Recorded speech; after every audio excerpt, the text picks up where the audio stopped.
Ladies and gentlemen, babies and elephant, welcome to another new video. My name is Boss Lee, and today I want to share with you guys this build, Righteous Fire Trickster. Personally, I find it very fun to play with this build because this build is actually quite passive. Like, you can just walk around without pressing much buttons to play with because you're just basically relying on Righteous Fire unless you're going up against the boss. That's where Scorching Ray comes into play just to help out on the DPS. Otherwise, it's just pretty much just running around, you know, clicking on your Flask and stuff.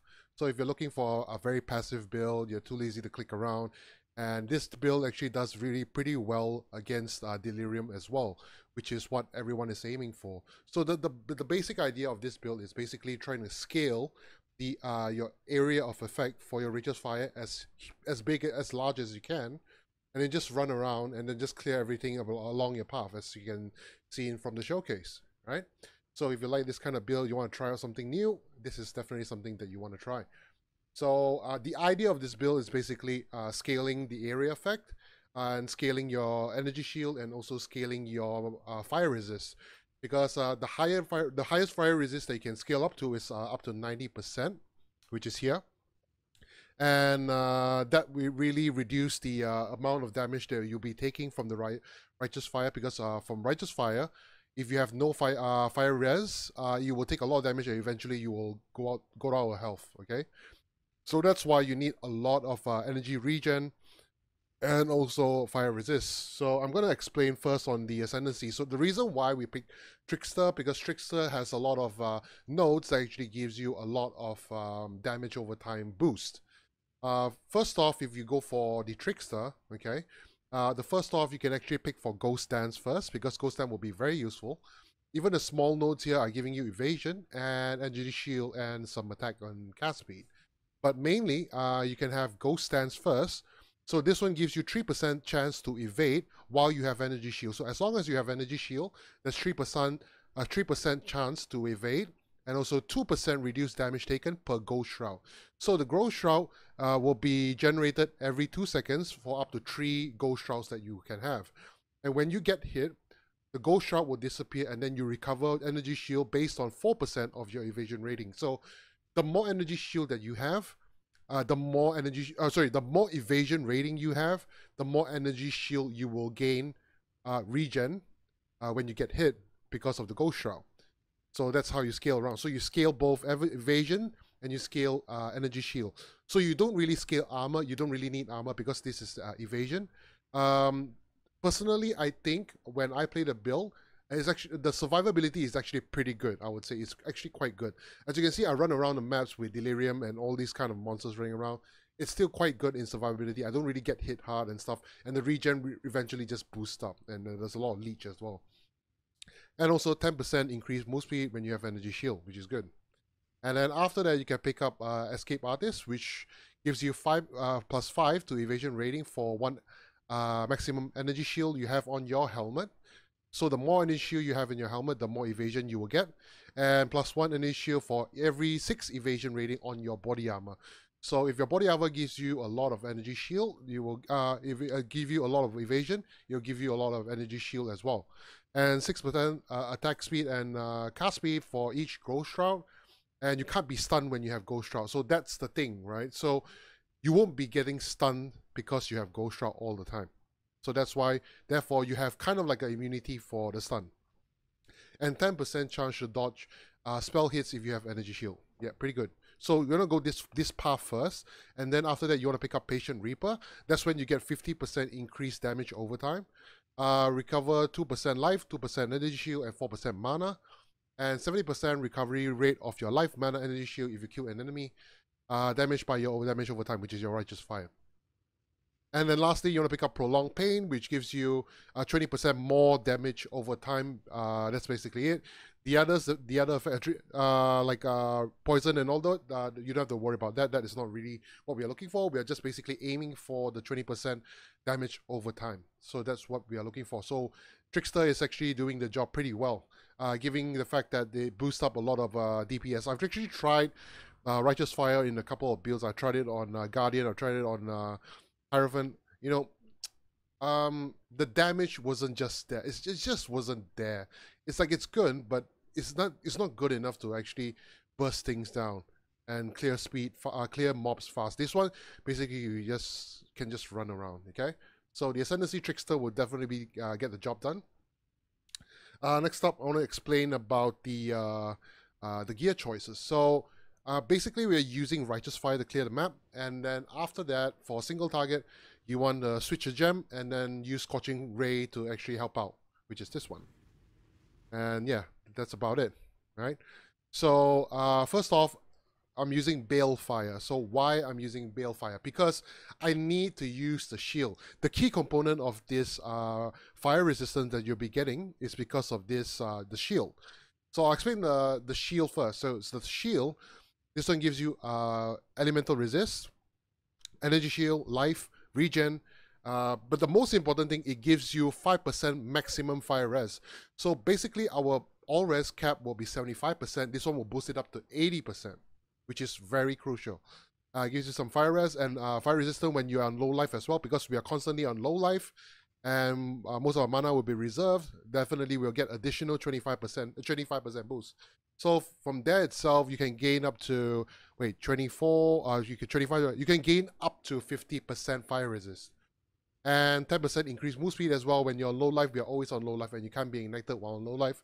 We are always on low life. So there you go. So this is like, I would say this is like the key, one of the most important uniques that you must get if you want to sustain your Righteous Fire without hurting yourself. So the shield is this one. For single target, we use Balefire. So Balefire gives me elemental damage, level 25 Scorching Ray skill, and recover life and mana, and increase of the beam length, so you can shoot much further. Or any gems that you link in here will directly be linked on your Scorching Ray. So there's whatever supporting gems that you put in here will be linked to your Scorching Ray. So the support gems, so this is kind of like a falling right now. So Scorching Ray will be linked with my Awaken Burning Damage. Awaken Burning Damage is really cheap. So, and then it will be linked with Efficacy and Elemental Focus. We will talk about the gems later on. For the helmet, I chose to have this Righteous Fire area effect because we want to scale our area effect as much as we can. Intelligence, energy shield, and max energy shield, and mana, and some resist. So basically, you want to scale intelligence as well, because intelligence gives you more mana and will give you more energy shield in return as well. I explain later in the skill tree. So basically, this one energy shield with the helm enchant. The amulet, you want to scale your intelligence and your strength, because you need strength for some of the gems right here. So you want to get your strength from this one, and also some energy shield. The rings will be basically just energy shield and intelligence and resist. Mainly you want to aim for this. Energy shield, the intelligence, and resist to cap whatever resist that you're not capped yet. Same thing goes for this one, intelligence, energy shield, and resist. The gloves, some dexterity if you need, energy shield, and whatever that you're short of. Same thing goes for the belt and the shoes as well. So the belt is same thing, energy shield, resist, and the boots will be intelligence, energy shield, and resist, and move speed.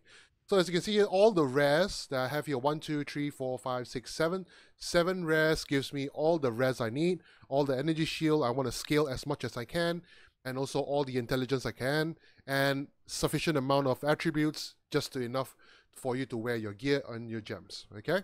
So that's the gear choices that I'm using right now. Yeah, you want to use Chevron's wrappings as well, because we are constantly having low life.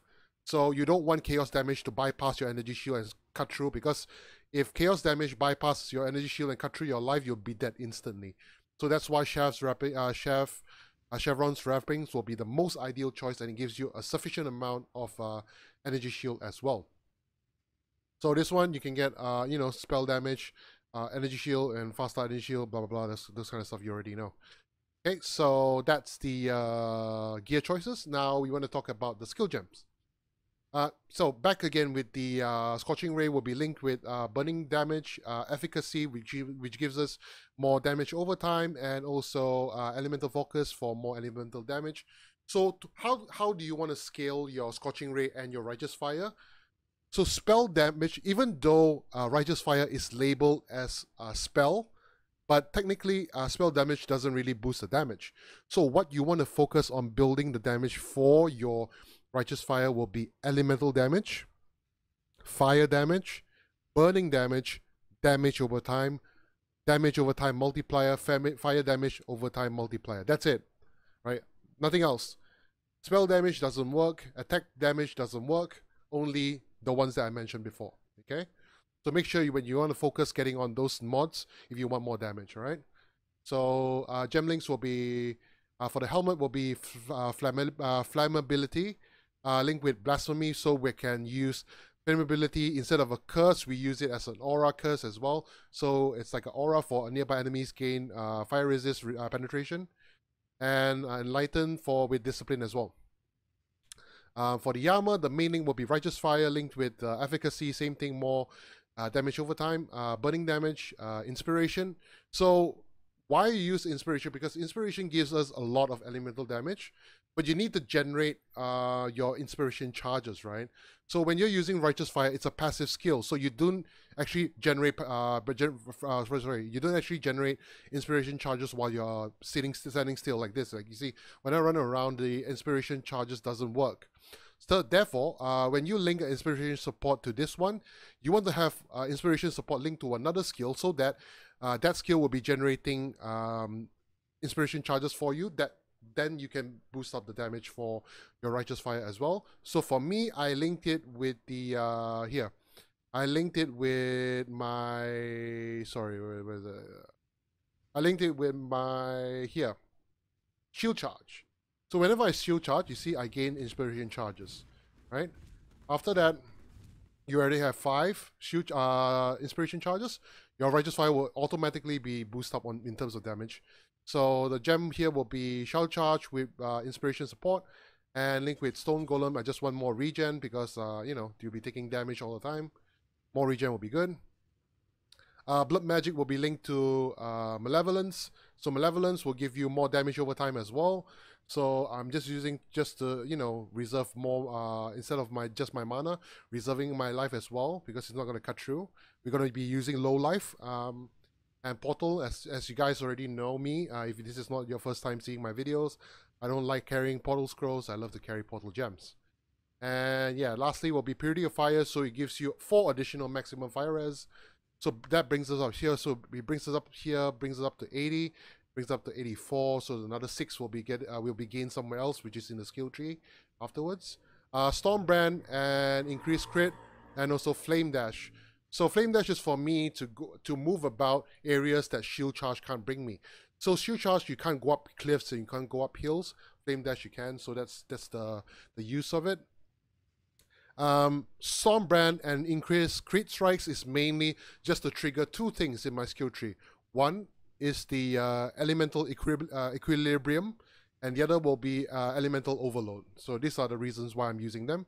So when you go up against a boss, just go up near him. So assume this guy is the boss. Cast your Stormbrands on him, and then after when it sparks, and then you just move over, automatically your Righteous Fire will be increased in damage because of the penetration from elemental equilibrium. Okay, and yeah, so the next part will be the Flask, Quicksilver Flask, along with the Quartz Flask with heat. So whatever immunity that you need. Bottle Faith, totally don't need it. Not compulsory in the build, just a luxury item that you want. If you have it, you use it. If you don't bother, you know, because you can replace this easily with, you can actually use the Wise Oak, or you can use evasion, the evasion bottle. I forgot what's the name of it. The evasion bottle. Okay, so you get more evasions. If you can afford, just have one bottle faith. Which fire brew is very important because in this build we are using 2 curses. One curse will be this one, flammability. The other curse will be from which fire brew. So which fire brew will increase your damage over time when your flask effect, and also it will grant you despair curse when you cast on the enemy, which where our additional curse comes from. So despair is basically the enemies take more damage from damage over time skills. Okay, and lastly will be Swing the Swallow's Urn, just because of the more regen that we can get. So when you go up against the boss, the main link will be increased inspiration support, increased area effect, and elemental focus. So when you go up a single target, you get switch up to the concentration effect. And when you're clearing maps, just go back to increased area support. So you see the difference in the range? Yep, that's the difference. So more damage or more area, whichever you want, right? So when I clear maps, definitely I'll go for increased area effect. So that the flasks and the gems are all sorted out. The last thing that we want to talk about is the skill tree. Now, we'll be utilizing a few things. We'll be utilizing very useful cluster jewels, because every build out there requires a good cluster jewel, and the cluster jewel actually helps a lot in the build. So you'll be starting off with a Trickster, which is Shadow down here. Moving upwards, you want to go up here, you know, and then you can actually pick up a jewel socket first if you want. And then you move up, you can pick up some intelligence, and then you move up, you can move down here and pick up increased area effect and blast radius for more effect, area effect and damage. And then you can pick up arcane will, so this one gives you more mana, and then mana conversion to energy shield, so more energy shield, and arcane focus for more energy shield. And up here, you want to pick up Breath of Flames. So Breath of Flames basically gives us more damage over time and increased fire damage. Here along the way, you pick up a lot more fire damage over time multiplier. And then Whispers of Doom, which gives us additional curse. And then move down here, you pick up Elemental Overload, which is the one I was mentioning about.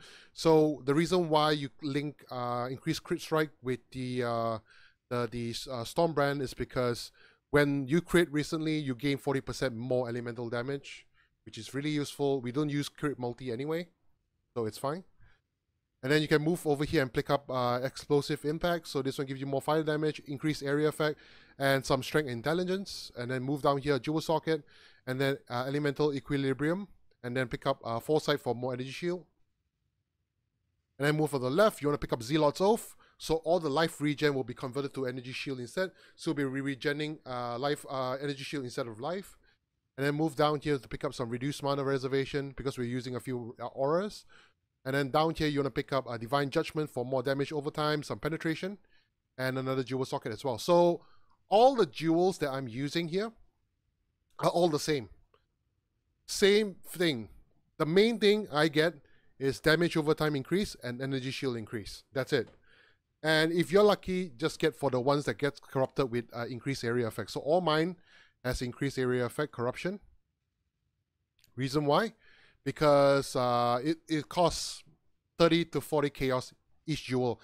For this exact jewel that I'm having right now, you can get it for like 30 to 40 chaos. It's not even expensive. Like, the whole build is not even expensive. Like, you can craft pretty much almost everything. The weapon itself is like a few C. Only the shafts is the most expensive item, aside from the Bottle of Faith and all that. Only the shafts. If you get everything right, I would say, if you craft most of the stuff yourself, I would say under 10 Exalt, you can get this done. Alright? So, no Watcher's Eye. I'm not using any Watcher's Eye. Just all these Cobalt Jewels that I'm using, all the same thing. Now, the most important thing I want to talk about is the Cluster Jewels. So, the Cluster Jewels, you want to pick up a large, medium, and small. You can actually pick up a Megalomaniac. Mainly, you want to get Burning Bright with the Wrapped in Flame, or Burning Bright with any energy shield that you can get. Like, you can get a Will Shaper or anything that gives you energy shield. right? So mainly, first one, you want to pick the large jewel. So large jewel, you want to pick up fire damage. So fire damage will give you Burning Bright and mainly, you want to aim for mainly Burning Bright and Wrapped in Flame. That's what you really want to go for. So like here, Burning Bright basically gives us more fire damage over time, increased fire damage and increased area effect. And Prismatic Heart just to cap my res and some elemental damage. Pick up 2 medium jewel sockets. So medium ones, you want to make sure you get the fire damage over time multiplier. Pick up Wrapped in Flame.